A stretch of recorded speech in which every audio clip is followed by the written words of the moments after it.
A colher caiu da mão dela, não pelo cansaço físico de 10 horas na cozinha da escola, mas pela dor aguda da frase que a prima Patrícia jogou na mesa de jantar. Você parece uma mendiga cheirando a sebo. Maria, vai limpar essa gordura da sua roupa antes de botar esse prato na minha frente. Que nojo! Essa era a rotina de Maria, 35 anos, merendeira dedicada da escola municipal, mas em casa ela era apenas a empregada sem salário, o fardo necessário que sustentava o aluguel e a comida de sua tia Sônia, seu tio José e a prima parasita Patrícia, que passava o dia postando fotos na internet enquanto Maria esfregava panelas. Ela sabia que Patrícia a odiava, não pelo cheiro da fritura, mas porque Maria, mesmo suada e cansada, era a única ali que realmente tinha um trabalho digno, apesar de ser constantemente diminuída por ele.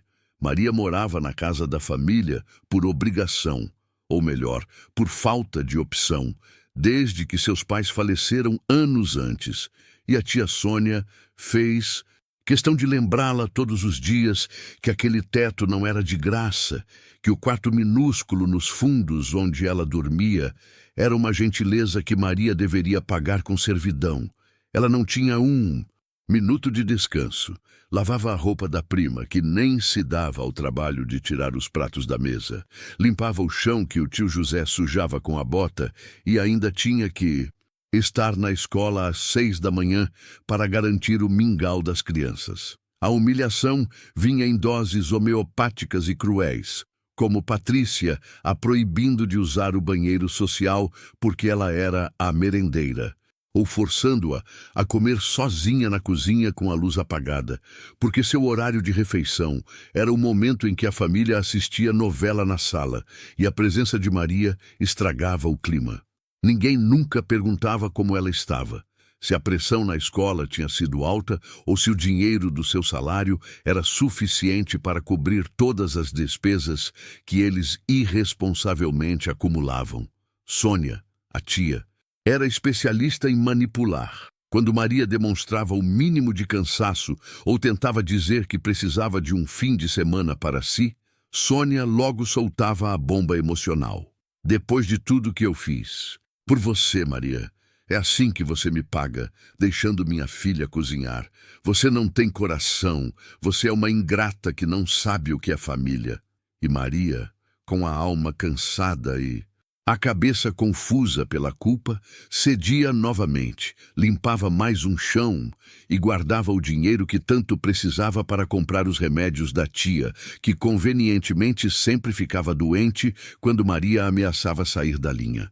O único lugar onde Maria sentia algum valor era na escola, entre o cheiro doce do bolo de fubá e o sorriso genuíno das crianças que a chamavam de Tia Maria, mas ao passar pelo portão de casa, essa dignidade era roubada imediatamente. O quartinho de Maria era um depósito com uma cama, sem janela, sem ventilação, um lugar que cheirava a mofo e desesperança, um lembrete físico de que ela não pertencia àquele lugar, mas estava presa a ele. Ela tentava embelezar o local com um lençol limpo e um pequeno vasinho de planta que ela regava com a pouca água que sobrava. Mas a escuridão daquele cômodo refletia a escuridão que ela sentia no peito. O apelido preferido de Patrícia, cheiro de gordura, era falado alto, na frente das vizinhas, no mercadinho, para garantir que Maria soubesse exatamente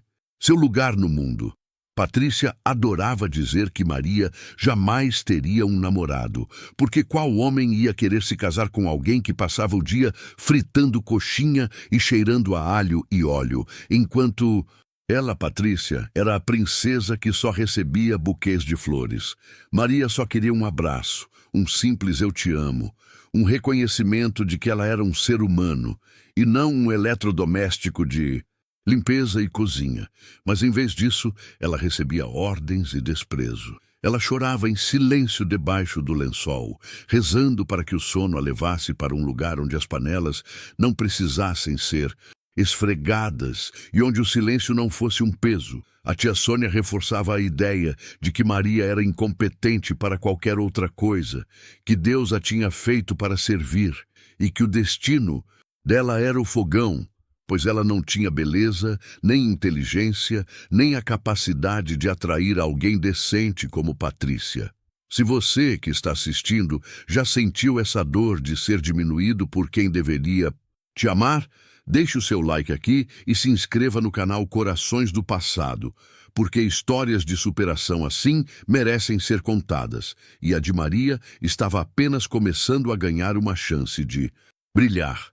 Maria se conformava com a ideia de que viveria o resto de seus dias presa àquela cozinha tóxica, sacrificando-se por pessoas que não a valorizavam, com a única alegria sendo o breve momento de ir ao trabalho. Ela carregava o peso de uma família inteira nas costas e ninguém notava a rachadura na sua alma. O que Maria não sabia, enquanto limpava mais uma mancha de café do chão da sala, era que o universo, que parecia tê-la esquecido, estava prestes a enviar uma peça crucial para mudar todo esse jogo. E essa peça não viria na forma de um príncipe encantado de novela, mas sim de um homem reservado e simples que ninguém na cidade daria valor, mas que carregava um segredo que transformaria a vida de Maria em uma história de cinema. Maria continuava a girar a colher de pau na panela gigante, sentindo o calor do vapor como um abraço forçado. Aquele era o único lugar onde ela podia ser quem ela era, a merendeira amada pelas crianças, um título que mal dava para aquecer a alma quando ela lembrava do inferno doméstico que a esperava. Ela estava exausta, mas o cheiro de guisado e arroz fresquinho dava uma breve trégua na humilhação do dia anterior, quando Patrícia, sua prima, havia jogado na pia o único sabonete novo que Maria havia comprado, alegando que ele estava contaminado com o cheiro da pobreza de Maria. Foi então, em uma manhã cinzenta de terça-feira, que o silêncio respeitoso da cozinha foi quebrado pela entrada de um homem que Maria jamais tinha visto na escola antes, e que não se parecia em nada com os pais de alunos ou os fornecedores apressados que vinham buscar notas fiscais. Ele era alto, tinha cabelos castanhos claros e usava roupas simples, jeans e uma camisa social que não gritava riqueza, mas que tinha um corte que parecia caro, ajeitado ao corpo de alguém que não passava o dia fritando em uma cozinha abafada. Ele se apresentou à diretora como Rafael, um pesquisador que estava ali para fazer uma avaliação discreta sobre a qualidade da merenda e o ambiente de trabalho. Mas ele se portava com uma calma e uma reserva que fazia com que todos o ignorassem rapidamente, achando que ele era só mais um burocrata de baixo escalão enviado pela prefeitura para cumprir tabela.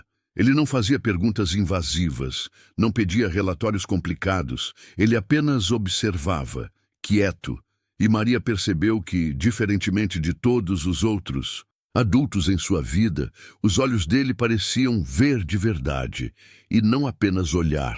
Rafael passou a frequentar a cozinha por alguns dias, sempre no horário de menor movimento, e enquanto a maioria dos funcionários apenas o tratava com a frieza padrão reservada a qualquer figura de autoridade, ele fez algo que paralisou Maria. Ele a tratou com dignidade, perguntando seu nome completo e elogiando não apenas o sabor da comida, mas a dedicação evidente no preparo, algo que Maria nunca ouvira em casa. Ele se inclinou levemente sobre o balcão da merenda e disse em voz baixa e firme: Maria, o seu tempero tem história. Eu consigo sentir o carinho em cada grão de arroz, e isso é o verdadeiro luxo. Aquelas palavras, simples e sinceras, atingiram Maria com a força de um soco no estômago, mas, pela primeira vez em anos, era um soco que não doía, mas que a despertava. Ela estava tão acostumada a ser tratada como a cheiro de gordura que a gentileza genuína parecia uma armadilha, uma piada cruel que ele faria no segundo seguinte. Mas o sorriso dele era suave, sem malícia, e ele apenas agradeceu pela refeição e se retirou, deixando Maria com o coração batendo descompassado. É claro que a notícia chegou à casa.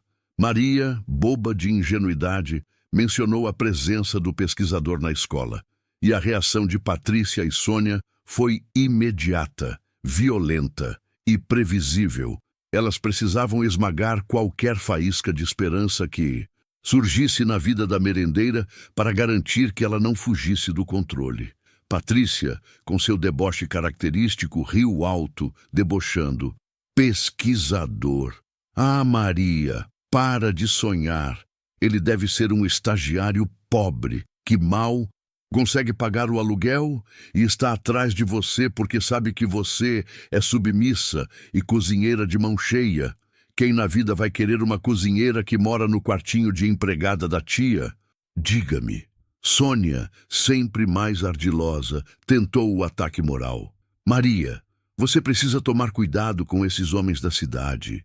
Eles são lobos que se vestem de cordeiro, vêm com conversas doces, prometem o mundo, mas só querem usar a sua bondade. Se ele fosse alguém de valor, ele estaria no jornal, não comendo a sua gororoba na cozinha da escola. Você só atrai gente de segunda categoria, igual a você. O desprezo era tão palpável que Maria se encolheu e jurou a si mesma que não daria mais atenção ao homem, que ela não merecia ser feliz, nem cortejada e muito menos respeitada, porque a voz de Sônia era o eco cruel de todos os seus anos de servidão.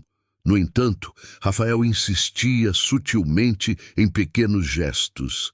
Ele notou que Maria lia nas poucas pausas, e no dia seguinte, ele deixou discretamente sobre o balcão um livro que ela mencionara, um exemplar que parecia novo e que era de difícil acesso na cidade. Eram esses pequenos atos de consideração que furavam a bolha de miséria que Sônia e Patrícia tinham construído ao redor de Maria. Ele a olhava como se ela tivesse potencial, como se a merenda fosse apenas uma capa para um livro muito mais interessante. E isso começou a alimentar lentamente um tipo de força que Maria não sabia que possuía. Se você está sentindo que a sua história se parece com a de Maria, que o mundo tenta te diminuir a todo custo, deixe seu like agora mesmo, compartilhe este vídeo com quem precisa de esperança e se inscreva no canal Corações do Passado, porque o que Patrícia e Sônia estavam prestes a descobrir sobre Rafael e a conexão dele com Maria não era apenas surpreendente, era a virada de jogo que ninguém na cidade esperava. E a revelação do verdadeiro poder daquele homem calado estava a apenas um passo de acontecer. Maria estava sendo observada não apenas por Rafael, mas por forças muito maiores.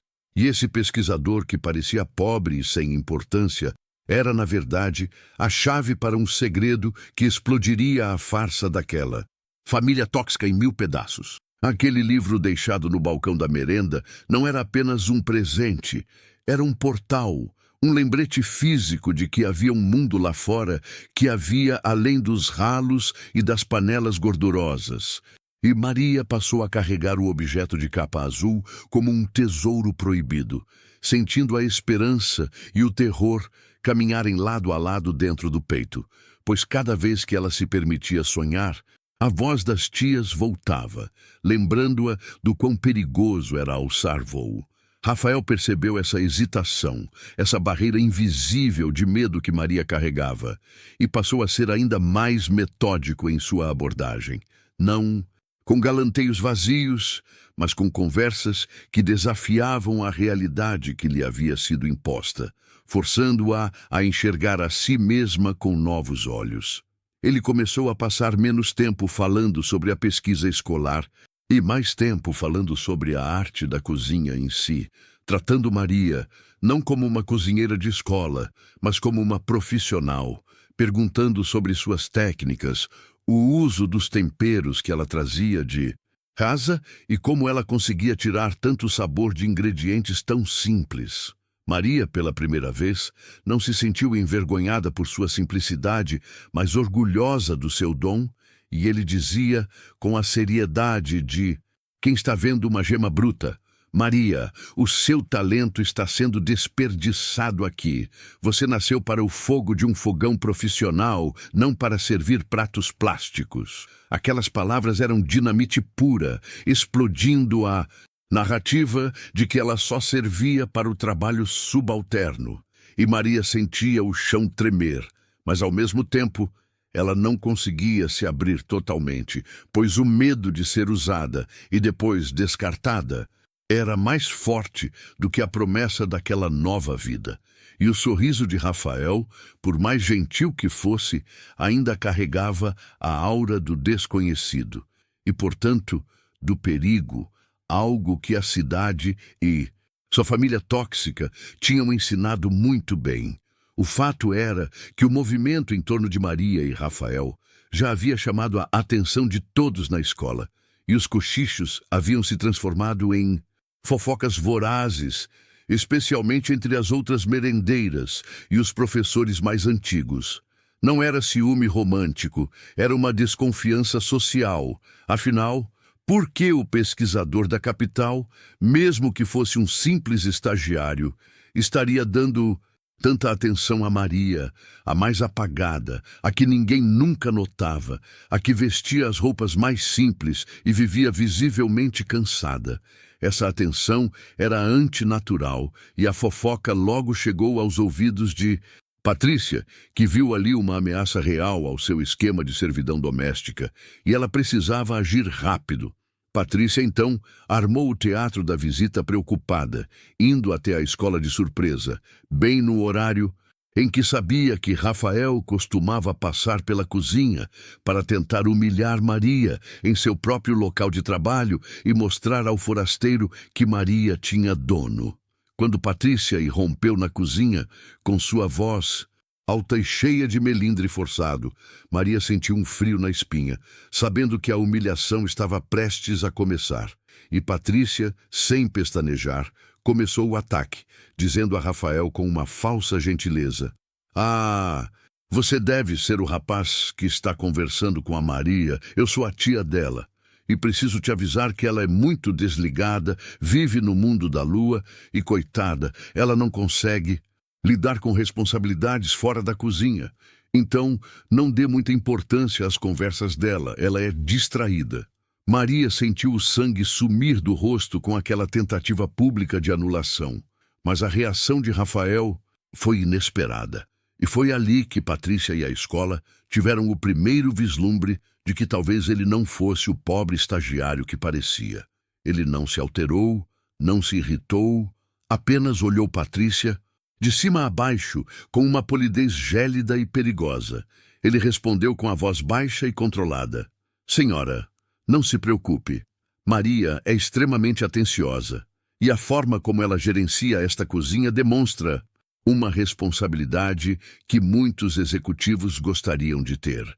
O uso da palavra executivos fez Patrícia parar, congelada, porque a resposta não era apenas uma defesa, era uma afirmação de status, e Rafael não estava sendo rude, estava sendo profissionalmente imbatível, tratando Patrícia como um obstáculo menor, sem dar margem para que ela se sentisse importante.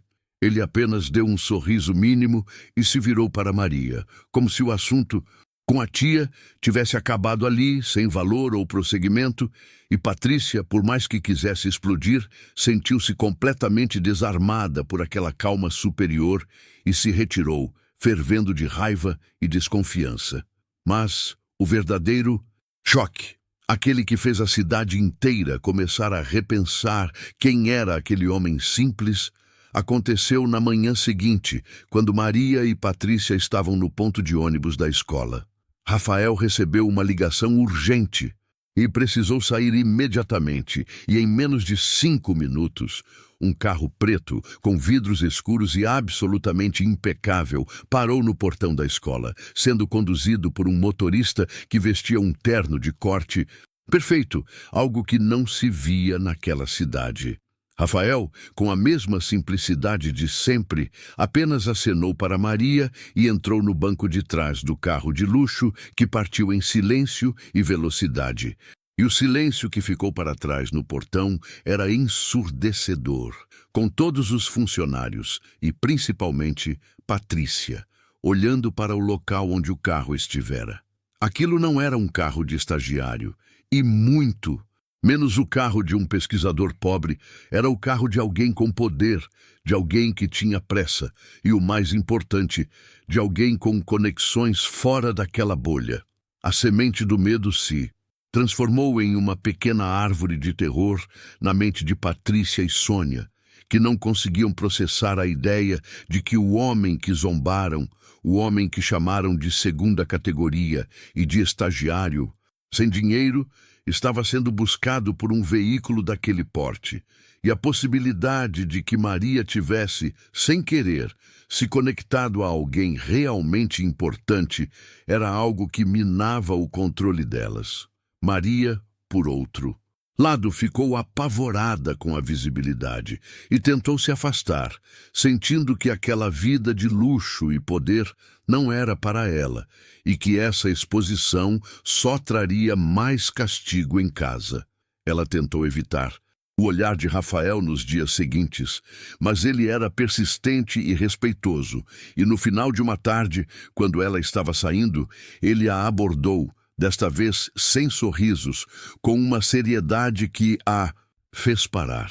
Ele segurava um envelope pardo e disse que o assunto era muito sério, profissional, e que não podia mais ser adiado. Ele disse: Maria, o seu futuro não é aqui, e eu tenho a oportunidade que vai mudar a sua vida, mas você precisa confiar em mim, e eu preciso que você me encontre fora da escola, amanhã, neste endereço. Se você está na torcida para que Maria finalmente se liberte dessas correntes invisíveis, deixe seu like agora mesmo, porque o que estava dentro daquele envelope e quem Rafael realmente era, estava prestes a ser revelado de uma forma que iria desmantelar a farsa de Patrícia e Sônia de uma vez por todas, mostrando que o destino, às vezes, usa os caminhos mais inesperados para fazer justiça. E se você ama histórias de superação e viradas emocionantes, inscreva-se no canal Corações do Passado e prepare-se, porque a grande revelação sobre o poder de Rafael e a reação da família será o momento mais explosivo que você já viu. Maria estava prestes a fazer a escolha que definiria todo o seu futuro, fugir da esperança ou abraçá-la, e o endereço que Rafael lhe deu era a porta para uma nova vida que ela jamais imaginou. O envelope pardo que Rafael entregou pesava nas mãos de Maria como uma promessa perigosa, misturando o terror de ser pega com a esperança que ela mal ousava sentir. Ela o escondeu rapidamente sob o uniforme, sentindo o calor do papel contra a pele, e sabia que aquele endereço, aquela exigência de confiança e sigilo, era o ponto de não retorno para a vida que ela vinha arrastando. O medo era real e palpável. Medo do desconhecido, medo da represália de Patrícia e, acima de tudo, o medo de que aquilo fosse apenas uma piada cruel do destino, a armadilha perfeita para fazê-la sofrer mais. Mas a ideia de ter um futuro que não fosse lavando pratos e ouvindo insultos era um sussurro poderoso demais para ser ignorado. Maria passou a noite em claro, repassando as palavras de Rafael, a seriedade em seus olhos, e tentava encontrar algum sinal de falsidade, mas só via a firmeza de um homem que parecia saber exatamente o que estava fazendo, e ela se agarrava àquela certeza como a única tábua de salvação que lhe havia sido oferecida em toda a sua vida. A tensão na casa, naquela noite, era tão espessa que dava para cortar com uma faca, porque Patrícia e Sônia, apesar de não saberem do envelope, estavam mastigando a momento do carro de luxo. e olhavam para Maria com uma mistura de pavor e ódio, como se a merendeira fosse, de repente, uma bomba relógio prestes a explodir e levá-las para o buraco junto. Acreditavam que Maria tinha feito alguma coisa errada, que tinha sujado o nome da família ou que estava se envolvendo com criminosos, porque era impossível que um homem de posses daquele nível estivesse interessado em alguém tão sem valor quanto a Maria. Patrícia não aguentou e, durante o jantar silencioso, lançou o anzol com a voz forçadamente doce, que era sempre o prenúncio de um ataque. Maria, minha flor, me diga, o que aquele homem estranho queria? Ele parecia tão apressado e tão importante para ter que ser buscado daquela forma. Você se meteu em alguma encrenca na escola, por acaso? Ele é um fiscal do governo ou algo assim? Ela tentava pescar a informação, querendo entender a dimensão da ameaça, mas sem dar a entender que estava desesperada por ter zombado dele. Maria, já acostumada a mentir por sobrevivência, mas sentindo pela primeira vez a força de uma verdade maior a protegendo, manteve a calma e a inocência fingida que tanto irritava a tia, e respondeu com a voz cansada que o assunto era apenas profissional, que ele precisava de informações sobre a logística da distribuição de merenda em escolas rurais e que tinha se despedido com pressa. Ela jogou migalhas de verdade e as misturou com mentiras convenientes, fazendo Patrícia bufar de frustração, porque a simplicidade da resposta parecia autêntica, mas o seu instinto de controle lhe dizia que havia um segredo muito maior escondido ali. Patrícia tentou impedir Maria de sair na manhã seguinte, inventando uma lista absurda de tarefas urgentes, desde lavar a cortina da sala até reorganizar a despensa que ela mesma havia bagunçado propositalmente. E a humilhação era evidente. A tentativa de mantê-la acorrentada era um grito silencioso de medo. Sônia apenas olhava, satisfeita por ver a prima submetida. Mas ambas estavam tensas, aguardando que Maria reclamasse ou desobedecesse abertamente. Foi então que Maria, pela primeira vez em anos, sentiu uma faísca de coragem, uma pequena chama de rebeldia que vinha do peso do envelope escondido.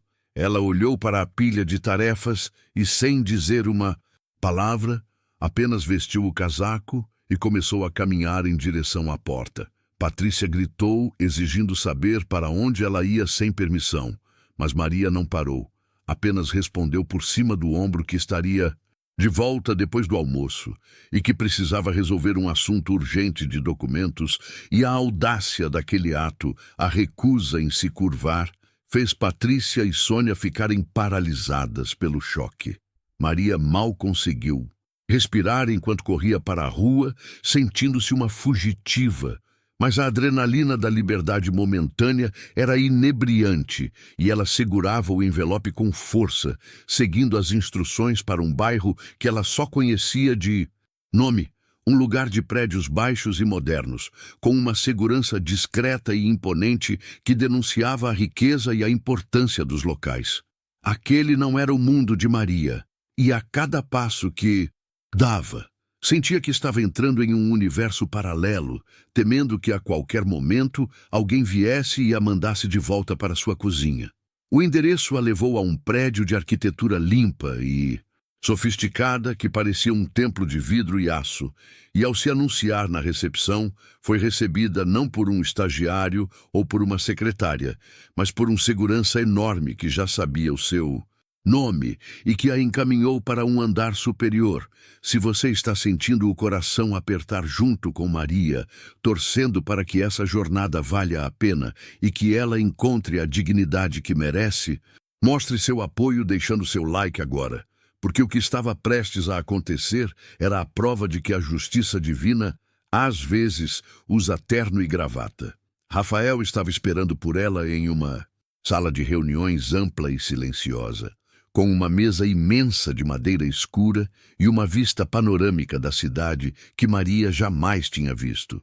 E ele não estava vestido com a camisa simples da escola, mas com um terno cinza chumbo impecável, que lhe dava uma aura de autoridade que não se podia ignorar. Aquele não era o pesquisador acessível que cozinhava na escola, era o executivo que ele mencionou para Patrícia, e Maria sentiu o medo se transformar em reverência. Ele não sorriu, foi direto e profissional, indicando uma cadeira para que ela se sentasse, e disse: Maria, como eu disse, seu futuro não é mais na cozinha daquela escola, e eu não estou aqui apenas como Rafael, o pesquisador, mas como o presidente de uma empresa de tecnologia focada em logística social, e o seu trabalho e dedicação na escola me chamaram a atenção de uma forma que você não pode imaginar. A revelação de que ele era um presidente e não um estagiário foi um soco no estômago de Maria, mas o que ele disse em seguida sobre o envelope foi o que a fez perder o fôlego. Rafael finalmente colocou o envelope pardo sobre a mesa e, em vez de abri-lo, ele o empurrou para Maria, dizendo que ali estavam todos os documentos e a proposta de uma bolsa integral de estudos e um contrato de trabalho, mas que o mais importante era a verdade. Ele era, na verdade, um investidor que estava financiando um novo programa piloto de gestão de recursos nas escolas, e Maria era a pessoa que ele havia escolhido para liderar esse projeto. Ele disse: Você não será mais merendeira, Maria. Você será a gerente de implementação e eu preciso de você no nosso time. E se você quer testemunhar o exato momento em que Maria descobre a verdadeira extensão da fortuna e do poder de Rafael, e como essa simples merendeira se transformará em uma mulher de respeito, inscreva-se no canal Corações do Passado, porque a reação de Patrícia e Sônia ao verem o novo status de Maria será um espetáculo de inveja e arrependimento. E o que estava escrito naquele contrato era a passagem só de ida para uma vida de liberdade, um bilhete que faria a cidade inteira engasgar de surpresa. Maria sentiu as pernas tremerem sob a mesa de carvalho, a cabeça girando enquanto tentava assimilar a imagem do homem à sua frente, que agora era mais do que um benfeitor, era um titã corporativo, disfarçado de cozinheiro, e a visão do terno impecável e da seriedade em seus olhos a fez entender que a brincadeira havia acabado e que aquele envelope pardo não continha apenas um convite, mas sim a planta arquitetônica de sua nova vida. Ela finalmente conseguiu falar, a voz embargada pela emoção e pela descrença, perguntando a Rafael o que exatamente era a tal bolsa de estudos, pois em sua cabeça humilde, bolsas eram sempre parciais e cheias de letras miúdas. Rafael, percebendo a simplicidade ingênua de Maria, sorriu levemente, um sorriso que não era de deboche, mas de profundo respeito, e explicou que aquela bolsa não era um favor, mas um investimento justificado por seu desempenho e sua ética de trabalho, e que cobriria integralmente o curso de gestão de projetos em uma das universidades privadas mais conceituadas da capital, incluindo livros, transporte e, o mais chocante, um estipêndio mensal generoso para todas as suas despesas pessoais, garantindo que ela pudesse se dedicar aos estudos sem a pressão de precisar limpar a casa de ninguém. Aí ele deslizou os papéis para ela, e Maria mal ousou tocar nas cláusulas do contrato de trabalho que vinha acoplado à bolsa, lendo lentamente a descrição do cargo de gerente de implementação que a colocaria diretamente sob sua supervisão, viajando e coordenando a aplicação de novas tecnologias sociais nas redes públicas, um trabalho de importância que faria o serviço dela como merendeira parecer uma lembrança distante e dolorosa. Mas o que a fez cambalear de verdade foi a parte da remuneração, um valor mensal que era 6 vezes o que ela ganhava na escola, e que só de pensar já era suficiente para alugar um pequeno apartamento para si, pagar as contas e ainda guardar algum dinheiro. Era a primeira vez que Maria via um número em um papel que significava liberdade, uma soma que tiraria o peso de toda uma vida de subserviência, e ela precisou apertar as mãos para não chorar ali mesmo, tentando manter a dignidade que sempre a acompanhou, mesmo nas piores humilhações.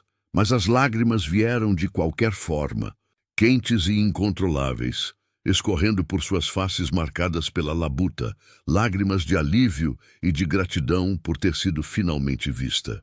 Se você está sentindo a mesma emoção de Maria, vendo a luz no fim do túnel para uma pessoa que só conheceu a escuridão da exploração, faça parte dessa jornada de superação e deixe seu like, ajudando o canal Corações do Passado a contar mais histórias de justiça. Rafael esperou pacientemente que ela se recompusesse, oferecendo um copo de água, e quando Maria conseguiu estabilizar a voz, ela perguntou o motivo, querendo saber por que ele a escolhera, uma mulher sem faculdade e com as mãos calejadas, para um cargo de tanta responsabilidade e um investimento tão alto, temendo que houvesse uma pegadinha ou uma condição escondida na generosidade. Ele respondeu que a faculdade era só um papel, mas a competência era visível, e que ele a observou organizar o almoxarifado da cozinha, gerenciar desperdício de forma impecável e, o mais importante, lidar com a pressão dos que a exploravam, mantendo o foco e a qualidade do serviço. Ele então inclinou-se sobre a mesa e disse: Maria, eu não estou investindo em uma merendeira. Estou investindo na sua capacidade de organização e na sua resiliência, e em alguém que sabe o valor de cada centavo e de cada esforço.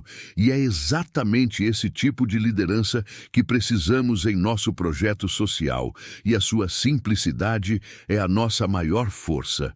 Ele continuou explicando que ele não era apenas um presidente, mas também o principal financiador daquele programa piloto, que tinha o apoio de grandes nomes do governo e da iniciativa privada, e que o sucesso dela seria o sucesso de milhares de outras merendeiras e pessoas simples que ele pretendia empoderar, mostrando que a dignidade não vinha do título, mas do caráter. Aquele era o momento decisivo, o ponto de não retorno, e Maria sentiu uma paz profunda substituir o medo crônico que carregava. E pegou a caneta que ele lhe ofereceu, sentindo que o peso não era do objeto, mas da decisão que ela estava prestes a tomar, e assinou o contrato de trabalho e o termo de aceitação da bolsa com uma caligrafia firme, um ato simbólico de que a merendeira Maria estava morrendo e a gerente Maria estava nascendo. O contrato, agora assinado, se tornou um talismã de poder em suas mãos, e ela o dobrou cuidadosamente, pronta para encarar a vida de frente.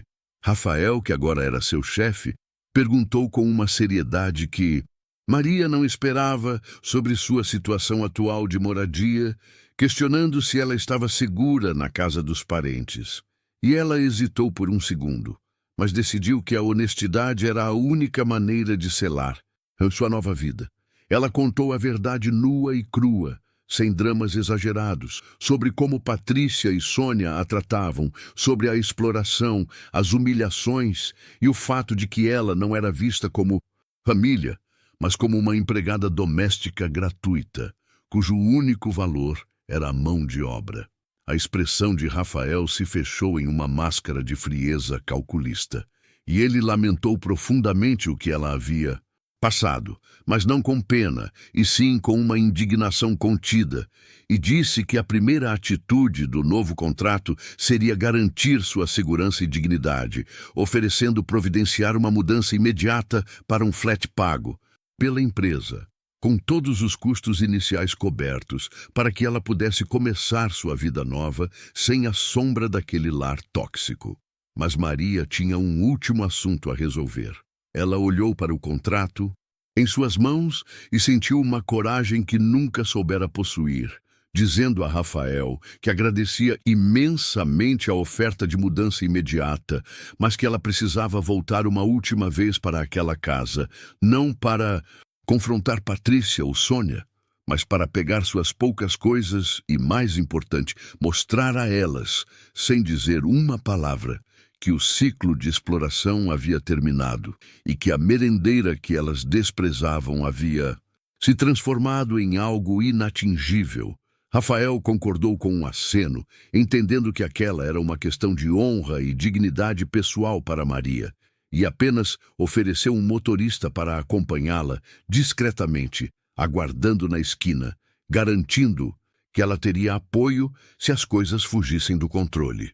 Maria recusou o motorista, dizendo que precisava fazer isso sozinha, e saiu daquele prédio de vidro sentindo-se mais leve do que nunca, com o futuro seguro no envelope pardo, pronta para o que seria o último almoço em família naquela casa de humilhações. E se você quer ver o exato momento em que Maria, a nova gerente de implementação, volta para a casa de Patrícia e Sônia e usa o seu novo contrato como o golpe final contra a exploração, não perca o próximo episódio e inscreva-se agora no Corações do Passado, porque o silêncio que cairá sobre a mesa de almoço será mais ensurdecedor do que qualquer grito de vingança. E o choque que virá a seguir fará a cidade inteira se curvar à nova dignidade de Maria. Maria caminhava de volta ao seu inferno particular, mas desta vez era diferente, pois ela não sentia mais o medo frio na boca do estômago, mas sim uma calma poderosa que vinha do peso do envelope pardo em suas mãos, um documento simples que valia mais do que todo o ouro do mundo, porque representava sua liberdade e o fim de uma escravidão disfarçada de família. Ela notou a poeira nas janelas da casa, a tinta descascando, e percebeu que aquele lugar que a havia oprimido por tanto tempo era apenas uma jaula pequena e que Patrícia e Sônia eram apenas guardiãs presas na mesma mediocridade que tentaram impor a ela. Ao abrir o portão, que rangeu como um aviso silencioso, Maria respirou fundo o ar pesado e oleoso da cozinha. O cheiro de feijão queimado, o mesmo cheiro de... Sempre que lhe lembrava que seu único papel ali era alimentar os outros, e viu Patrícia sentada à mesa, o rosto vermelho de calor e irritação, batendo os talheres na toalha manchada enquanto esperava ser servida. O olhar de Patrícia se fixou em Maria, não com afeição, mas com a cobrança automática de quem vê a chegada da empregada atrasada. E ela abriu a boca para destilar a última dose de desprezo. Patrícia não perdeu tempo e disparou a primeira ordem, a voz áspera e impaciente. Ora, Maria, até que enfim a desocupada chegou. O almoço está pronto, mas está faltando a salada e o suco. E é bom que você não tenha perdido tempo na rua, porque eu não tenho paciência para quem vive de vento e não ajuda em nada. A diferença é que desta vez Maria não correu nem se apressou para agradar. Ela apenas parou na porta da cozinha, apoiou o envelope pardo na pequena cômoda de madeira e olhou Patrícia nos olhos pela primeira vez em anos, não com submissão, mas com uma dignidade recém-adquirida. Patrícia estranhou aquele silêncio, aquela hesitação no ar, e repetiu a ordem, mais alta e ameaçadora. Você me ouviu, Maria? Eu mandei você fazer a salada. E se não for... fazer, o mínimo que podia fazer é sentar e comer essa gororoba antes que esfrie. Foi então que Maria, com uma lentidão calculada que parecia um desafio direto, caminhou até a mesa e fez o que nunca havia ousado fazer antes em uma tarde de trabalho. Ela puxou uma cadeira e sentou-se de frente para Patrícia, sem sequer olhar para a louça suja ou para a panela transbordando na pia. Sônia, a prima que geralmente só ajudava nas críticas e na exploração sutil, saiu do quarto e, ao ver Maria sentada à mesa como uma convidada e não como a servidora, parou no batente da porta, com o garfo pairando no ar, a confusão estampada no rosto, e cochichou para Patrícia. O que é isso? A Maria está doente ou ficou louca? Por que ela está sentada aí? O que aconteceu? Mas Maria não desviou o olhar, apenas pegou a colher e serviu uma porção pequena da comida, saboreando cada pedacinho com uma calma que desarmava qualquer ataque verbal. O silêncio que se instalou na cozinha era ensurdecedor, mais pesado do que qualquer briga, pois era o silêncio da ordem social sendo quebrada, e Patrícia, incapaz de entender o que estava acontecendo, sentiu-se ridícula por ter dado uma ordem que foi ignorada com tanta naturalidade, e sua raiva começou a dar lugar a uma curiosidade corrosiva sobre o envelope pardo que Maria havia deixado tão cuidadosamente guardado na cômoda. Ela tinha certeza de que era alguma conta atrasada ou alguma intimação, algo que Maria teria que pagar com o suor de seu trabalho. Patrícia tentou retomar o controle, forçando a voz a soar autoritária. Pelo jeito, você está com tempo. Livre, Maria, já que nem o mínimo você quer fazer nessa casa, mas eu quero saber o que é esse papel aí, esse envelope tão importante. É o seu atestado de demissão da escola? Vai. Dar prejuízo pra gente de novo? Eu não sou obrigada a sustentar preguiçosa. A palavra preguiçosa, dita com tanto desprezo, foi o combustível que Maria precisava para finalizar seu ato. Maria não respondeu, apenas fez um gesto sutil com a cabeça em direção ao envelope, convidando-a a pegar, um convite que soou muito mais como um desafio. E Patrícia, sem pensar duas vezes, se levantou com a agilidade da fofoqueira curiosa, caminhou até a cômoda, pegou o envelope e rasgou-o com a impaciência de quem espera confirmar a desgraça alheia para poder criticar. Sônia se aproximou de Patrícia, os olhos famintos de julgamento, ansiosas para ler o conteúdo daquele documento misterioso. O papel que Patrícia retirou do envelope era grosso, impresso em alta qualidade, com um timbre que ela não reconhecia, mas que parecia caro e oficial. E antes que ela pudesse ler o corpo do texto, seus olhos pararam no cabeçalho em negrito, impresso no canto superior esquerdo, onde estava escrito, em letras formais e indiscutíveis, Associação Brasileira de Inovação Social. E, logo abaixo, um pouco mais abaixo, o título do cargo que ela esperava que fosse de demissão. Patrícia e Sônia inclinaram a cabeça, lendo juntas em um sussurro incrédulo que mal podia ser ouvido sobre o barulho do ventilador, tentando processar as palavras que destruíam anos de desprezo e exploração. Contrato de trabalho, cargo, gerente de implementação e logística de programas, salário inicial, R$ 8.500. Dos pulmões de Patrícia, saiu como se ela tivesse levado um soco no estômago, e o documento escorregou levemente de suas mãos suadas. O silêncio voltou. Mas agora era um silêncio de choque, de arrependimento imediato e de terror absoluto, porque elas olharam para Maria, sentada calmamente à mesa, comendo o feijão que ela não precisava mais cozinhar, e perceberam que a merendeira que elas tratavam como lixo, de repente, valia 10 vezes mais do que elas duas juntas, e que ela havia acabado de assinar a certidão de óbito da exploração familiar. E se você sente que o coração está batendo mais forte com essa virada, é porque a justiça está sendo servida e você precisa se inscrever no Corações do Passado para não perder o que acontece a seguir, porque a humilhação de Patrícia e Sônia está apenas começando. Aquele pedaço de papel oficial, jazendo na mesa de almoço imunda, se tornou o divisor de águas da vida de Maria e a pá de cal na arrogância de seus parentes, e o olhar dela para Patrícia, sem uma única palavra de crítica, apenas com a quietude da superioridade, era a prova final de que ela não era mais a mesma e que o ciclo de servidão estava quebrado para sempre. O papel de Patrícia tremia tanto que ela precisou segurá-lo com as duas mãos para que não caísse no chão sujo. E Sônia, percebendo a realidade fria e oficial daquele documento, soltou um som estrangulado, como se tivessem arrancado o ar de seus pulmões, e o sangue sumiu completamente de seus rostos, deixando-as pálidas e com os olhos esbugalhados pelo horror de terem tratado uma gerente de implementação como sua. empregada particular por todos aqueles anos. O choque era tão profundo que a cozinha, que antes era o palco dos gritos e humilhações de Patrícia, agora era apenas um túmulo silencioso para a sua própria soberba.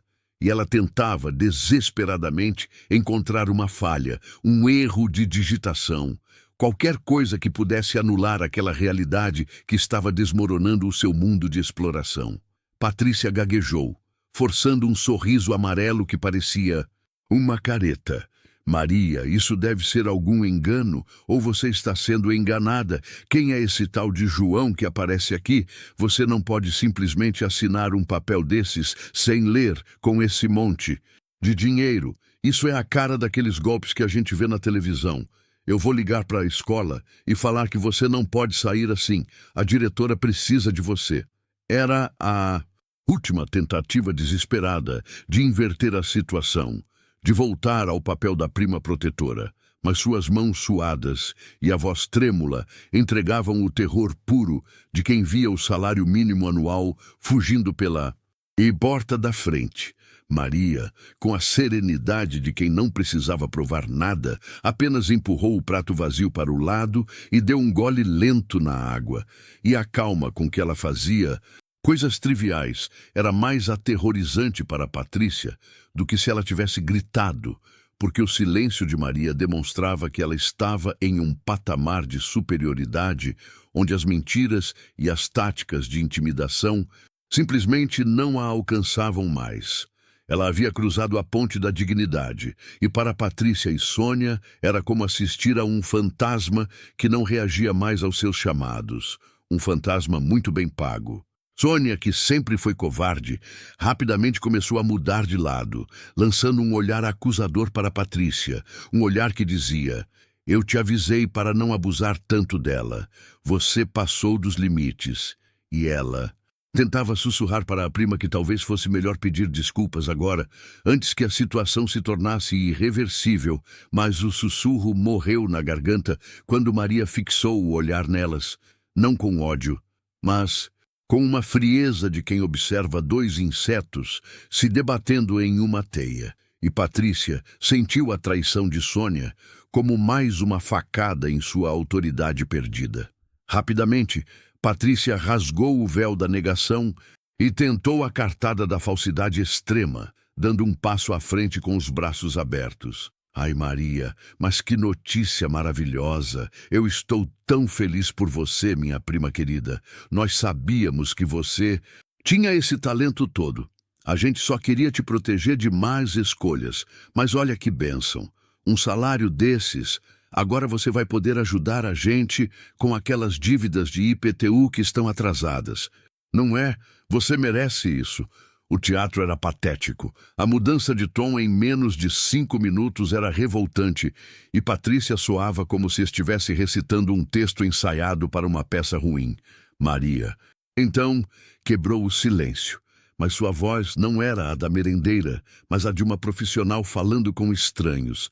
Durante anos, Patrícia, você disse que eu era burra, que eu não servia para nada. Além de limpar e cozinhar, que o meu lugar era no fogão e na escola, porque eu não tinha capacidade para mais. E agora, você está feliz e orgulhosa do meu sucesso, e eu quero que você saiba que essa alegria repentina me ofende mais do que todo o desprezo que eu senti nos últimos anos, porque mostra que o seu carinho sempre foi condicional ao meu serviço. Patrícia engoliu, em seco, sentindo que a verdade doía como sal em ferida, e ela tentou desviar o foco para o homem misterioso.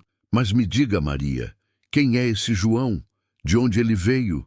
Ele é um dos pais de aluno, um diretor novo, porque eu pesquisei sobre essa Associação Brasileira de Inovação Social, e é coisa grande, de Brasília, com projetos de milhões de reais em todo o Nordeste, como...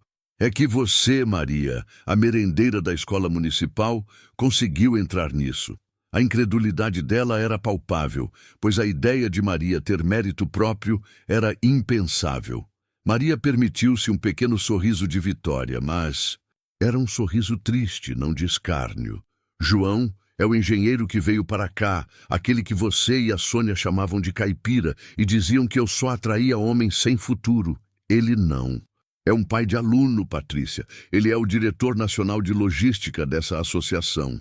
E ele estava aqui em missão, disfarçado, observando a logística de distribuição das escolas. E ele viu como eu gerenciava a cozinha e a despensa, e ele viu o valor no meu trabalho que você e Sônia nunca quiseram ver, e ele me indicou para o cargo. A revelação sobre a verdadeira identidade de João foi o golpe final, pois o homem que elas desprezaram abertamente era, na verdade, um executivo de alto escalão, e a humilhação das duas era completa, percebendo que não só Maria estava rica, mas que elas zombaram da própria ponte que poderia tê-las tirado da pobreza se tivessem tido um mínimo de educação e respeito. Patrícia olhou em volta da cozinha minúscula e decadente e, pela primeira vez, ela viu o futuro sem a mão de obra de Maria. Teria que cozinhar, limpar e, pior, teria que pagar as contas sozinha. O medo fez Patrícia recorrer à chantagem emocional. Mas, Maria, você não pode sair. Agora, nós somos família, você vai nos abandonar. E a casa, quem vai cuidar da casa? Se você ganhar tanto dinheiro, por que não podemos continuar morando juntas? Você pode nos dar o dinheiro e a gente cuida das coisas para você. Nós podemos ser suas empregadas. Se for preciso, você pode morar no seu quarto, no seu antigo quarto. A gente reforma ele para você. A oferta de serem empregadas da ex-empregada era o auge da decadência e da falta de dignidade. Maria finalmente se levantou da cadeira, a postura mais ereta e os ombros mais largos do que Patrícia jamais a vira. E ela dobrou o contrato de trabalho com cuidado, colocando-o de volta no envelope. Eu não vou reformar nada, Patrícia, nem vou morar mais aqui. Eu vou arrumar minhas malas e vou para um hotel hoje. À noite e amanhã cedo eu estarei na capital para começar meu treinamento na nova sede da empresa. Se você está sentindo essa emoção forte no peito, é o que acontece quando a justiça chega. E você precisa se inscrever no Corações do Passado para ver a vingança silenciosa de Maria sendo servida. Ela parou na porta da cozinha e olhou para as primas que tremiam de medo e arrependimento. E disse as últimas palavras que elas ouviriam em muito tempo. Vocês não vão precisar ser minhas empregadas, vocês vão precisar ser apenas adultas. E quanto à casa, eu quero que vocês saibam que o meu advogado entrará em contato amanhã pela manhã para finalizar a papelada da compra do terreno. Porque, Patrícia, esta casa não pertence a vocês. Ela foi herdada pela minha mãe. E agora ela me pertence. E vocês têm 30 dias para se retirarem daqui. A carta de despejo, que era o contrato de compra e venda legalizado pela mãe de Maria décadas atrás, caiu sobre a mesa de fórmica já desgastada, o som seco ecoando no silêncio mortal da cozinha que outrora era o centro da tirania das primas. Patrícia e Sônia olharam para o papel como se fosse veneno.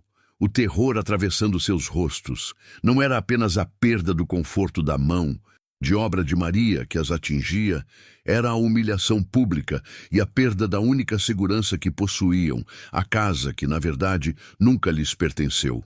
A indignação deu lugar a um pânico agudo em Patrícia, que gaguejou as primeiras palavras de súplica, tentando agarrar o braço de Maria. Você não faria isso, Maria, não conosco.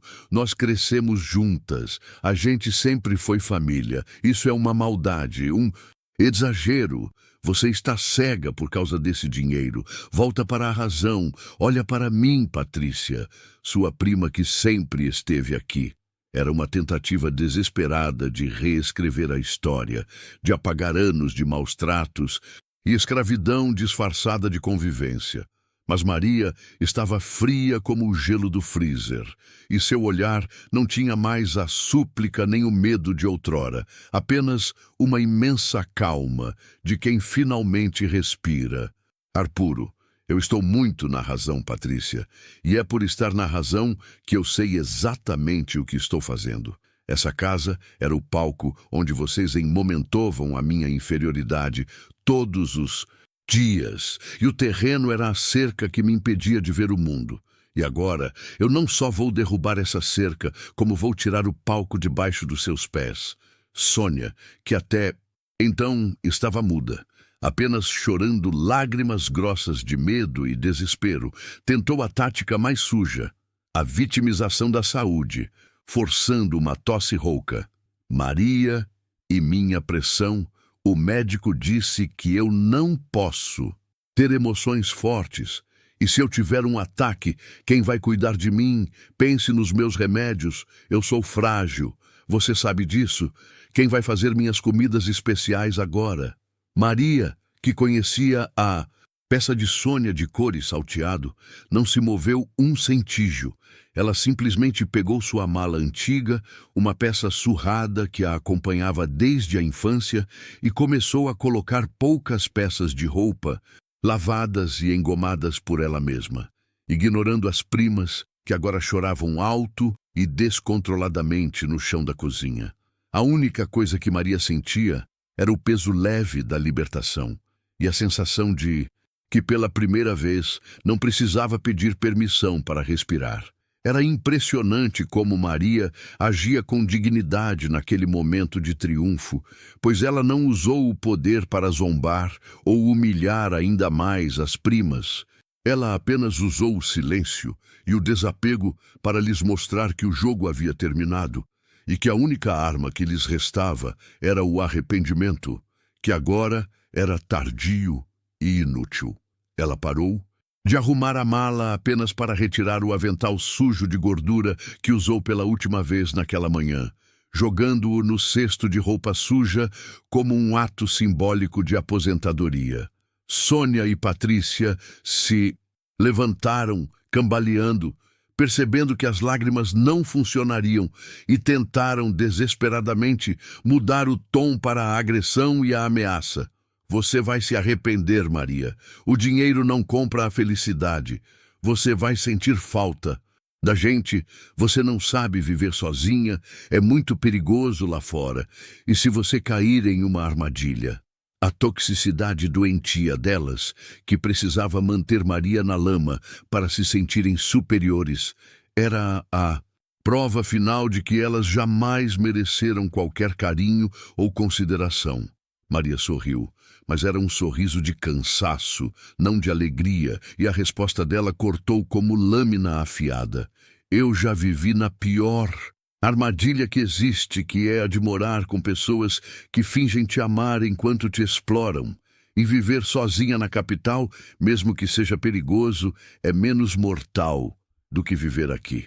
Ela trancou a mala, o clique do fecho soando como o final de um ciclo de sofrimento. A saída de Maria daquela casa foi o momento mais épico da vida dela. Ela caminhou pela sala escura onde, por anos, ela só passou carregando baldes e vassouras. E agora ela passava carregando a si mesma e a promessa de um futuro brilhante. Ela não olhou para trás, nem precisou, porque o som do choro histérico das primas, misturado ao barulho dos pratos sujos que elas teriam que lavar sozinhas, era a trilha sonora perfeita para a sua liberdade. Lá fora, a brisa fresca da noite parecia saudar sua nova vida, e Maria sentiu o corpo inteiro leve, como se tivesse se livrado de anos de sujeira e peso emocional. E era a primeira vez em muito tempo que ela sentia que o ar nos seus pulmões pertencia somente a ela. Ela não precisava mais correr para chegar cedo na escola, nem se preocupar com o que as primas iam querer para o jantar. Ela era apenas Maria, a futura coordenadora de logística. Se você está sentindo essa emoção forte, essa sensação de vitória e justiça, precisa se inscrever no Corações do Passado, porque histórias de superação como a de Maria nos lembram que a dignidade não tem preço e que a humildade não é sinônimo de fraqueza. Patrícia e Sônia ficaram na cozinha, sentadas no chão, olhando para o contrato que as expulsava, o medo da rua e da pobreza real atingindo-as pela primeira vez. E a última visão que Maria teve antes de fechar o portão velho e ir em direção à luz dos faróis que a esperavam na estrada era a de Patrícia e Sônia discutindo sobre quem lavaria a louça da janta. A briga pela tarefa que Maria fazia sozinha por anos, sendo o epílogo patético da história delas. A merendeira havia partido e a cozinha escura, agora sem a sua luz, era apenas um túmulo para a ganância e a falta de respeito. Você precisa ver o luxo que Maria alcançou na próxima parte. O carro parou exatamente onde a luz dos faróis encontrava a escuridão da estrada rural.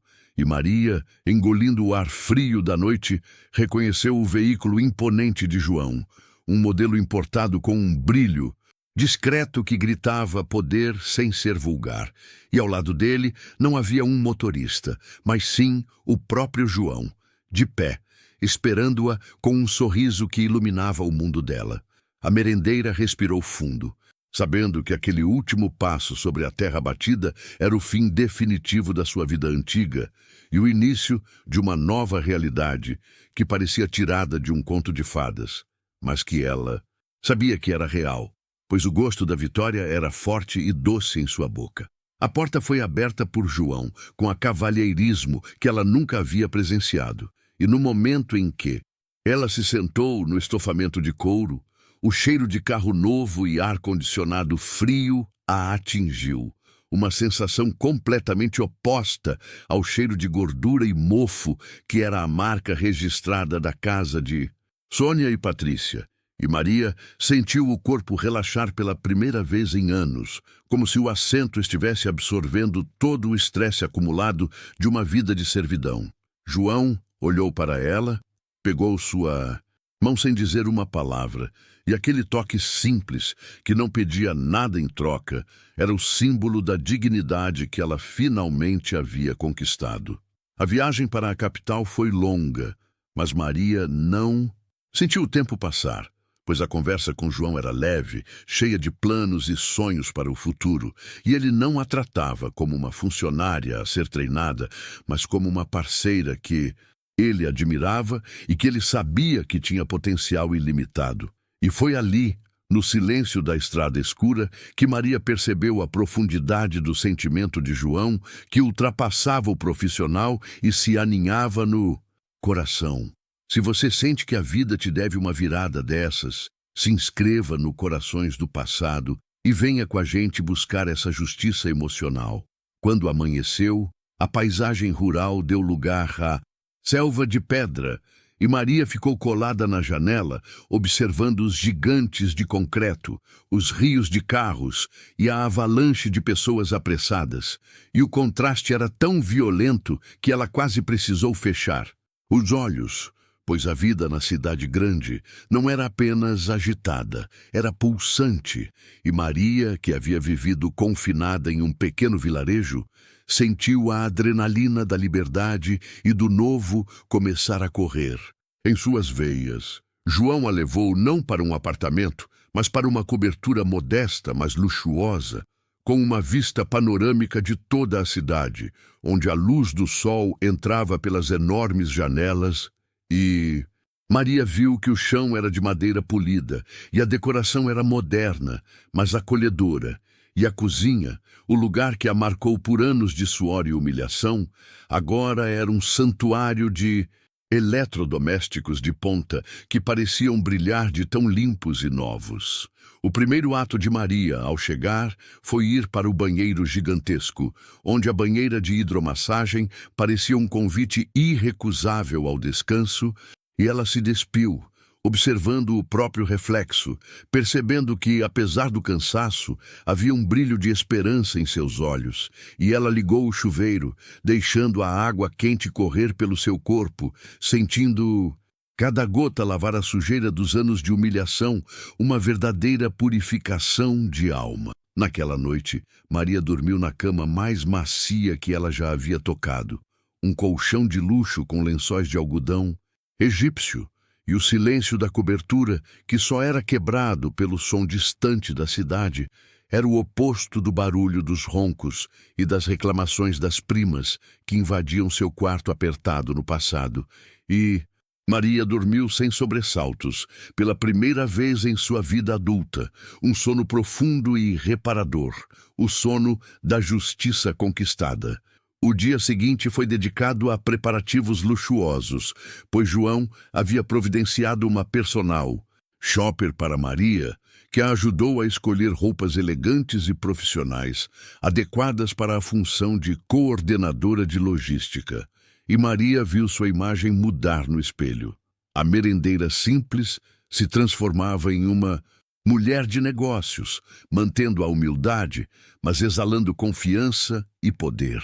Foi durante o almoço, um prato delicioso preparado por um chefe particular, que João finalmente abriu o jogo sobre a sua posição real. Ele não era apenas um investidor ou um sócio, ele era o fundador e CEO do holding, que controlava a maior parte da logística e transporte de cargas na região sul do país. E a vaga de Maria não era um favor, era um investimento no potencial que ele via nela, um potencial que ninguém no vilarejo se deu ao trabalho de enxergar.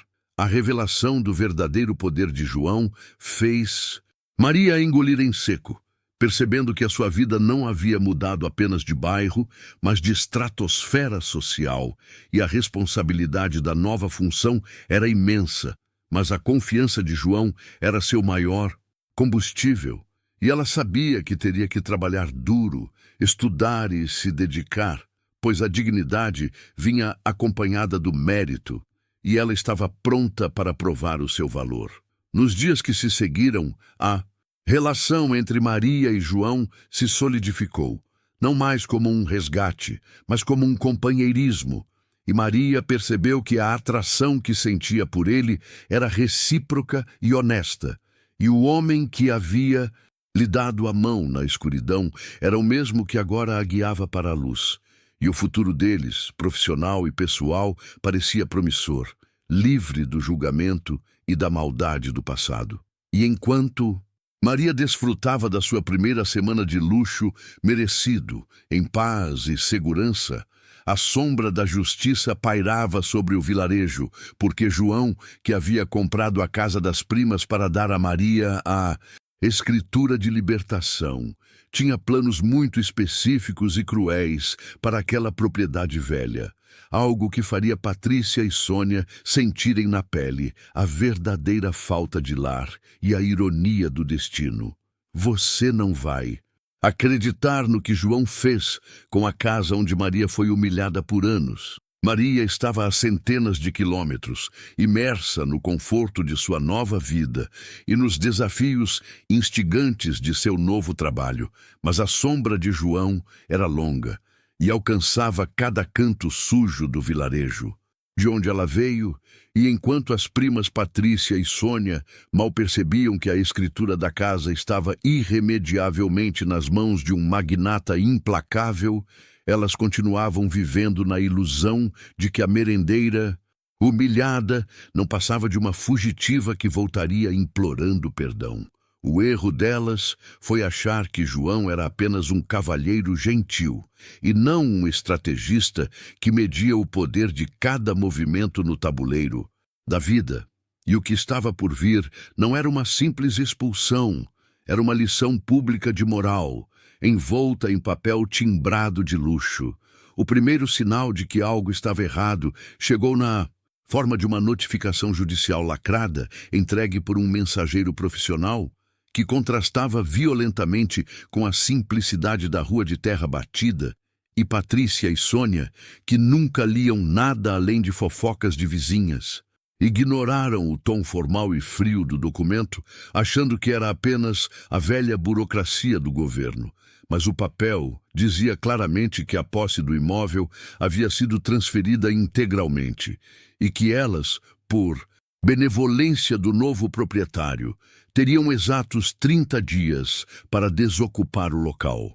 Elas rasgaram o documento com desdém, rindo que Maria devia ter perdido a cabeça, sem saber que o relógio da ruína já havia começado a correr. À medida que os dias passavam, a tensão sutil começou a corroer a falsa segurança das primas, porque Patrícia tentou fazer uma ligação para o celular antigo de Maria, apenas para ouvir a voz robótica de uma secretária eletrônica que informava que o número não pertencia mais àquele usuário. E Sônia buscou a vizinha para fofocar, mas encontrou olhares estranhos e sussurros que pareciam carregar a palavra expulsão, e a ficha começou a cair devagar, pesadamente, quando a caixa d'água vazou, e elas não tinham a quem culpar para consertar, pois Maria, a faz-tudo, não estava mais ali para servir. Chegou o 30º dia, e o espetáculo da justiça pública se montou na frente da velha casa de cor descascada, onde a merendeira Maria havia passado a vida servindo sem descanso, e a manhã começou com o burburinho incomum do vilarejo se reunindo, como se soubessem que algo grandioso estava prestes a acontecer. E às 10 em ponto, uma comitiva de carros pretos importados parou em frente à casa, de onde desceram 2 seguranças discretos e um oficial de justiça que portava o mandado de reintegração de posse.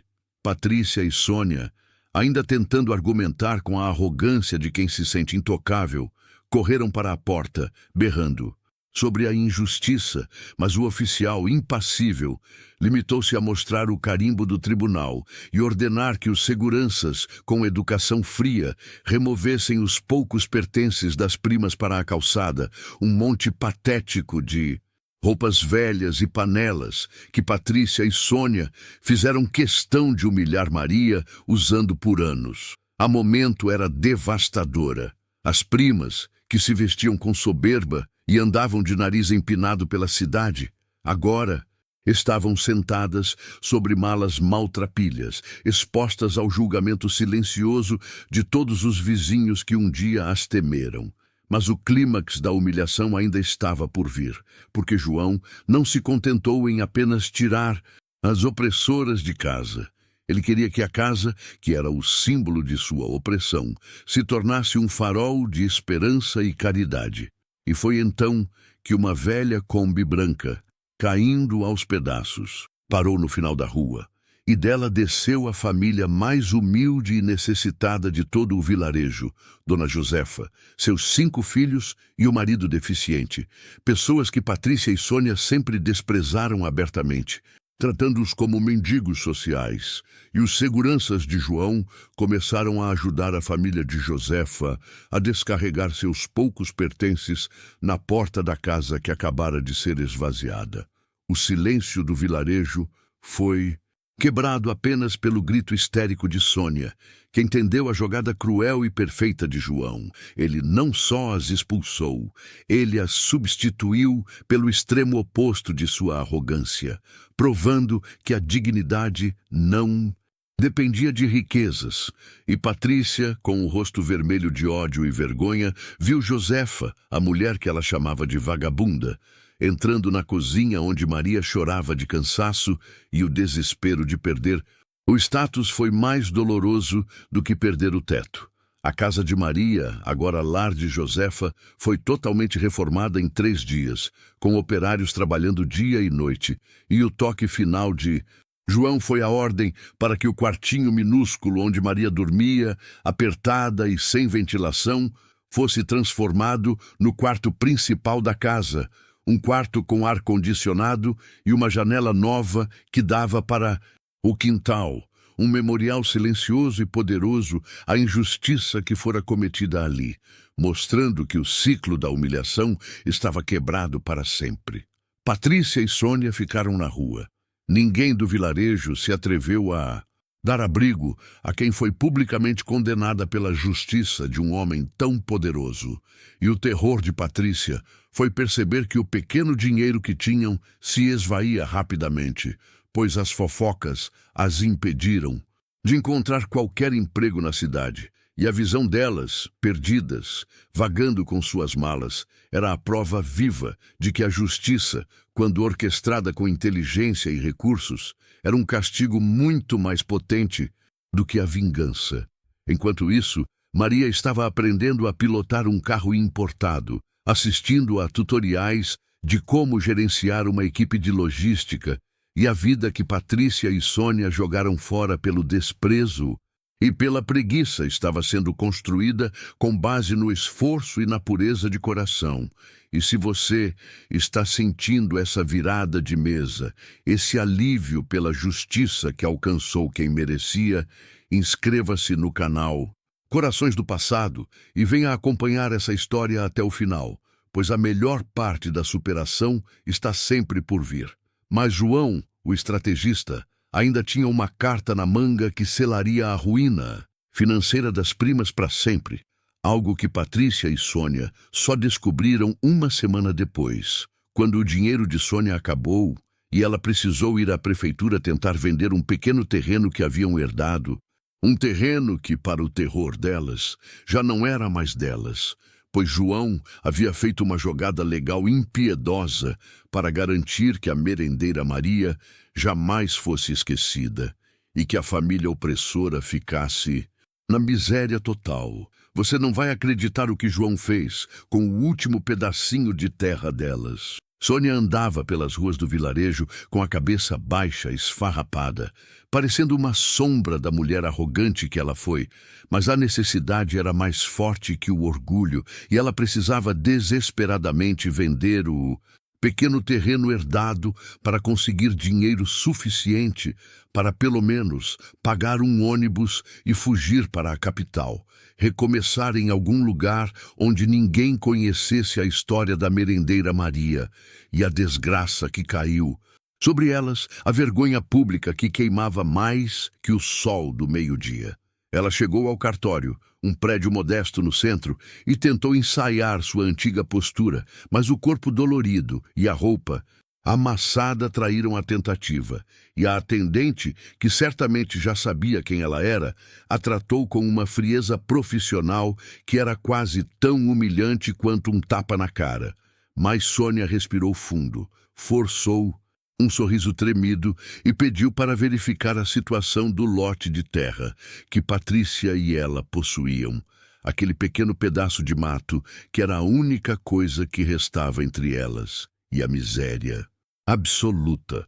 A funcionária do cartório, uma jovem de óculos chamada Bruna, demorou alguns minutos, digitando o número do registro e consultando os arquivos digitais, e Sônia sentiu o coração apertar no peito, uma ansiedade crescente, que era totalmente nova para ela, acostumada a mandar e não a depender. Mas Bruna suspirou, tirou os óculos e olhou para Sônia com uma mistura de pena e seriedade, uma expressão que fez Sônia gelar até a alma, pois a notícia que vinha não era boa. A atendente Bruna começou a explicar, com voz monótona e legalista, que o imóvel estava sob uma liminar judicial expedida em regime de urgência e que o processo era antigo, mas que a execução tinha sido validada recentemente por ordem de um juiz da capital. E Sônia tentou argumentar, gritando que não havia dívidas ou hipotecas sobre o terreno, que aquilo era um erro grosseiro. Mas Bruna balançou a cabeça, indicando que ela precisava ler o documento anexo ao registro, um documento de 4 anos atrás. Foi então que Sônia viu o nome da autora da ação original, um nome que a fez cambalear para trás, batendo a mão na mesa do cartório. Maria Eduarda Silva, a merendeira, e o documento explicava, com termos jurídicos impiedosos, que Maria, através de seus advogados, estava reivindicando aquele terreno como parte da reparação por anos de trabalho doméstico não remunerado e exploração moral, um acerto de contas que João havia orquestrado com precisão cirúrgica, antes mesmo de tirá-las de casa. O terreno, que as primas pensavam ser um ativo de herança limpo, estava legalmente vinculado à propriedade onde Maria trabalhava e vivia, e João, usando um arsenal de leis trabalhistas e de indenização por dano moral, provou que o valor do terreno era inferior ao total que Maria deveria ter recebido durante todos aqueles anos de servidão. E o juiz, vendo a exploração clara e documentada, concordou, transferindo o último bem das primas diretamente para o nome da merendeira.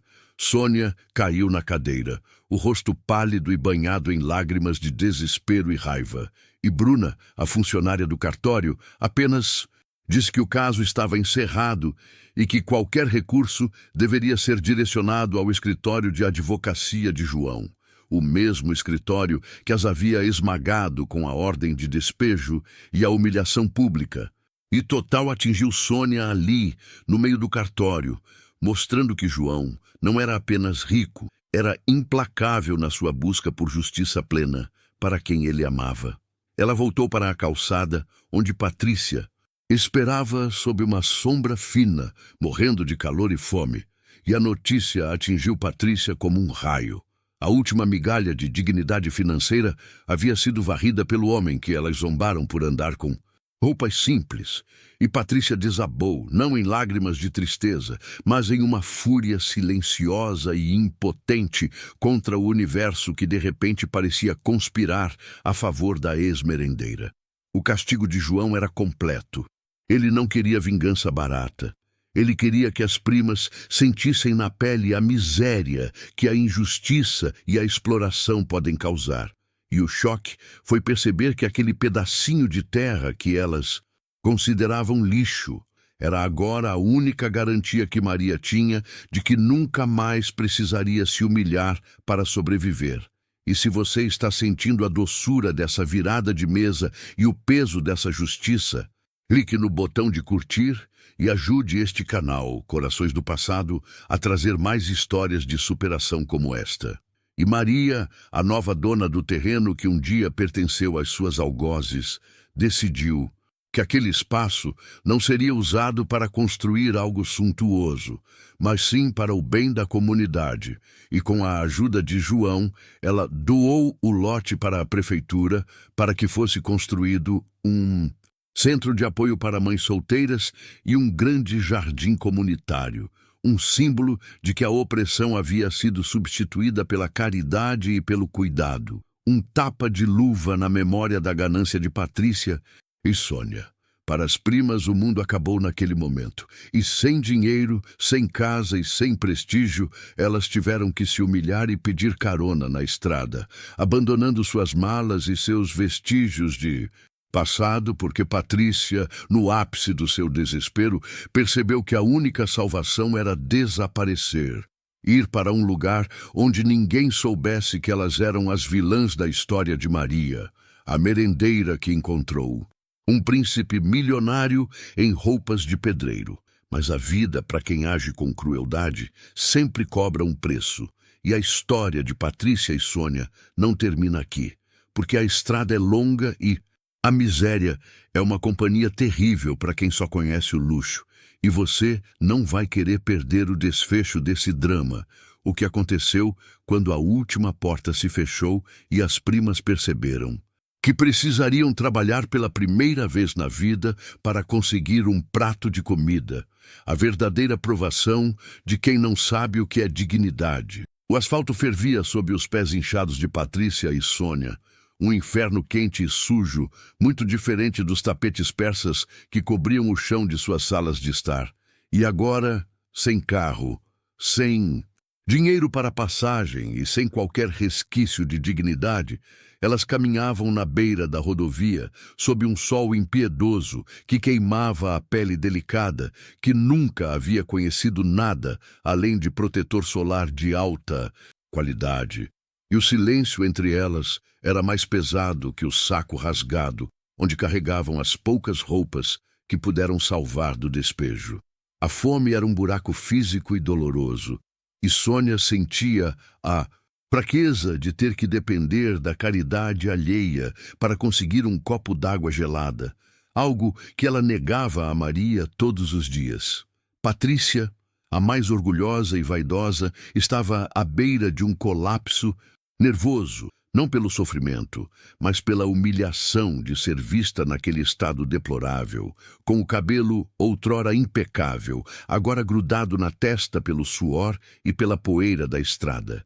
E ela repetia incessantemente que tudo era culpa de João, que ele era um demônio disfarçado de pedreiro, incapaz de aceitar que a única pessoa culpada por sua desgraça era o espelho que refletia a sua própria arrogância e crueldade.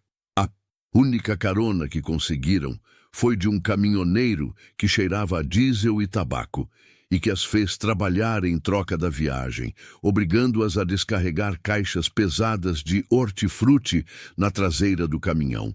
Um trabalho braçal que fez Patrícia soltar um grito abafado de dor quando ela percebeu que estava rasgando a mão com o peso da caixa, e a socialite que só conhecia manicures semanais agora tinha bolhas e sujeira sob as unhas, uma imagem de decadência que parecia impossível poucas semanas atrás. Elas desceram em uma cidadezinha que parecia o fim do mundo, um lugar tão pequeno que se você gritasse em uma ponta, o prefeito ouvia na outra, e Sônia, com a visão turva de exaustão e desespero, viu o anúncio escrito à mão colado na porta de um boteco chamado O Ponto da Estrada.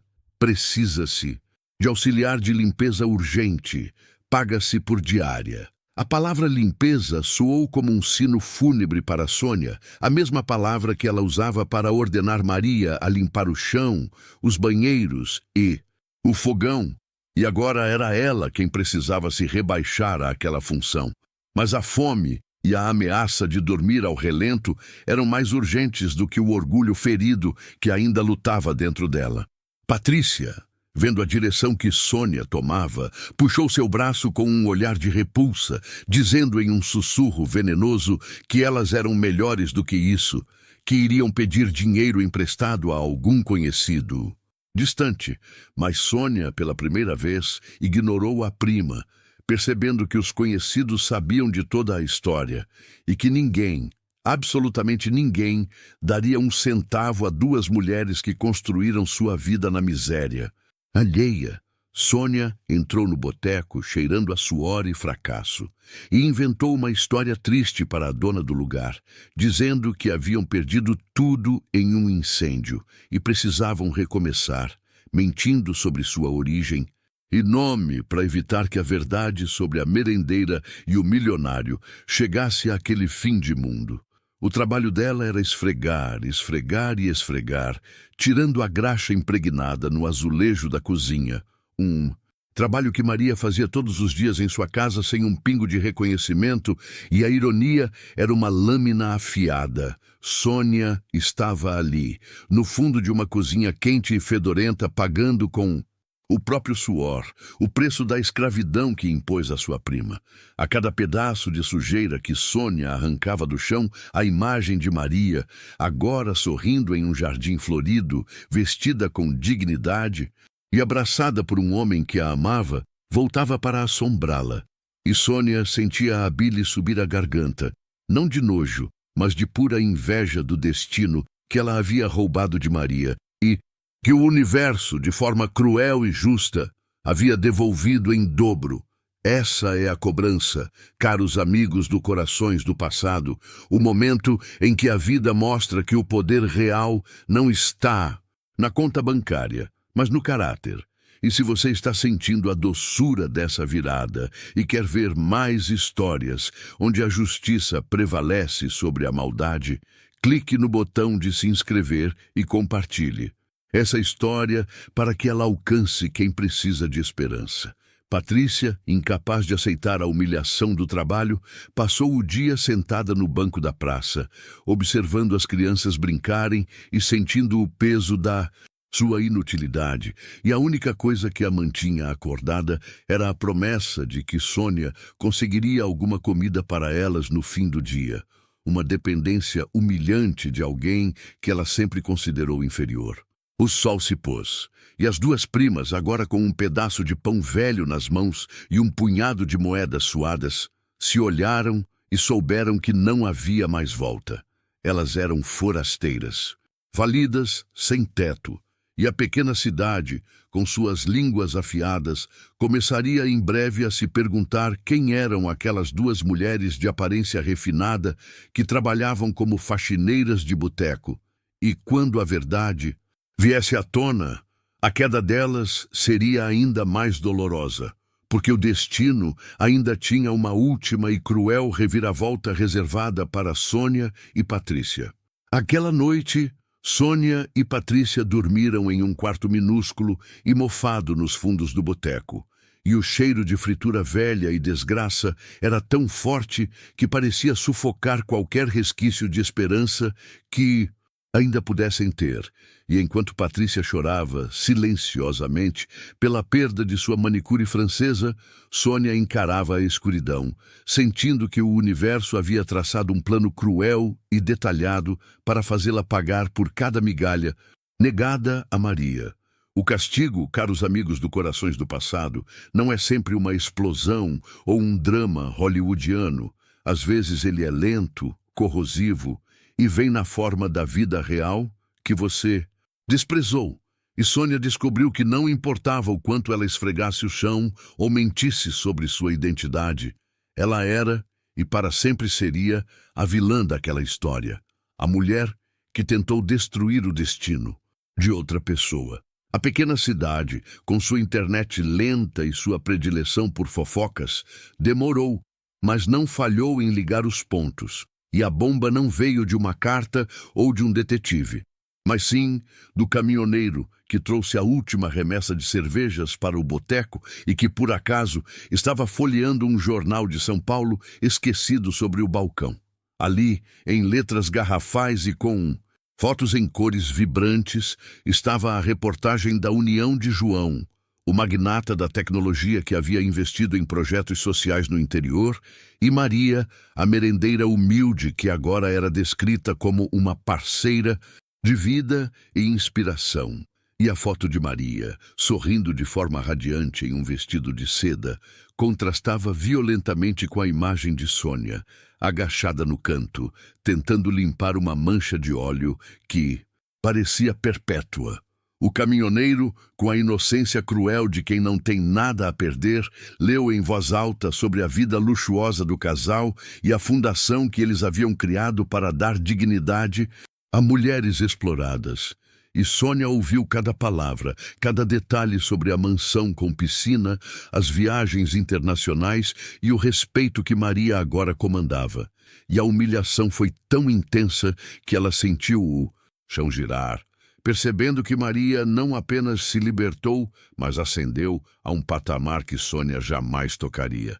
Patrícia, ao ouvir que Maria, aquela caipira sem ambição, estava casada com um verdadeiro milionário, teve um colapso nervoso, gritando que aquilo era um erro, uma injustiça cósmica. Mas o dono do boteco e os poucos clientes ali presentes apenas olharam para as duas, sem surpresa, e a verdade sobre as primas, parasitas, que vieram do luxo para o lixo, se espalhou como fogo no mato seco. E aqui vem a parte mais fria e mais justa da história, porque João, o homem que observou Sônia explorando Maria em silêncio por anos, era mais do que um milionário. Ele era um estrategista que possuía conexões invisíveis por todo o estado, e ele sabia exatamente onde as primas estavam. E a pequena cidade, isolada e com pouco movimento, não era um refúgio, era uma armadilha. João, através de seus contatos, garantiu que Sônia e Patrícia conseguissem trabalho, o único trabalho disponível, é claro, para que elas pagassem pelo menos o básico de sua sobrevivência. Mas ele também garantiu que elas não pudessem se estabelecer ou prosperar, forçando-as a viver uma vida de miséria controlada, a exata inversão da vida que Maria havia levado, um pagamento kármico pesado. Enquanto Sônia raspava o último pedaço de chiclete do chão sujo, Maria estava em sua nova casa, tomando café na varanda, e o sol batia em seu rosto, iluminando a serenidade que só a dignidade restaurada pode trazer, e ela pensava em suas primas, não com raiva, mas com uma tristeza distante, percebendo que elas se condenaram sozinhas. Ela nunca teve que mover um dedo para se vingar, porque a justiça não precisou da sua mão, e o alívio de Maria era o castigo mais severo que Sônia e Patrícia poderiam receber, pois elas perderam a única coisa que realmente importava. O poder de controlar e humilhar, e agora elas eram o espelho da vida que Maria deixou para trás. Essa é a prova de que o valor de uma pessoa não está na conta bancária herdada, mas no coração que resiste à crueldade. E se você, assim como nós, do Corações do Passado, acredita que a honestidade e a bondade sempre vencem no final, eu peço que se inscreva no canal para não perder nenhuma de nossas histórias de superação e justiça. Maria encontrou muito mais do que esperava. Ela encontrou o amor verdadeiro, a riqueza merecida e a libertação da servidão, provando que quando a dignidade finalmente chega, ela não apenas abre a porta, mas fecha a janela para todo o mal que um dia tentou prendê-la, e a merendeira humilhada agora sorria no topo, deixando para trás apenas a poeira e o silêncio do passado que não pôde vencê-la.